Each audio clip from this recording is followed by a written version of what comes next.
jamais, ni les institutions françaises, ni le gouvernement français ne nous ont considérés comme Français. Je prends quelques exemples tout simples. La première abolition de l'esclavage, c'est le 4 février 1794, après le soulèvement des esclaves à Haïti, à Saint-Domingue, qui deviendra Haïti.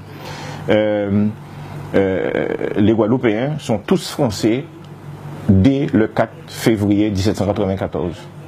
Et pourtant, en 1802, la République française va rétablir l'esclavage en Guadeloupe. C'est le premier cas de déchéance de nationalité et de remise en esclavage de Français par la République française.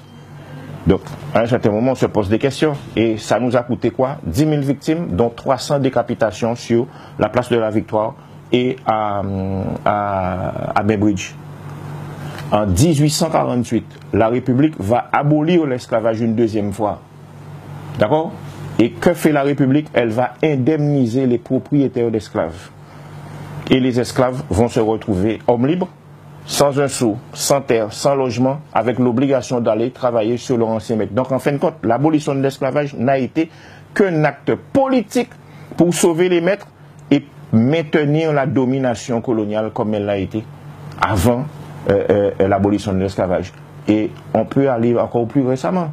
Aujourd'hui, c'est le 50e anniversaire des massacres de mai 67. La République a tué plus d'une centaine de personnes dans les rues de Pointe-à-Pitre. Qui a été emprisonné? Des Guadeloupéens.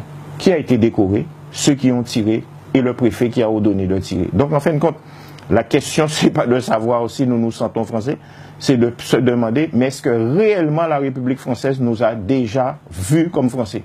Et là, ma réponse est catégorique.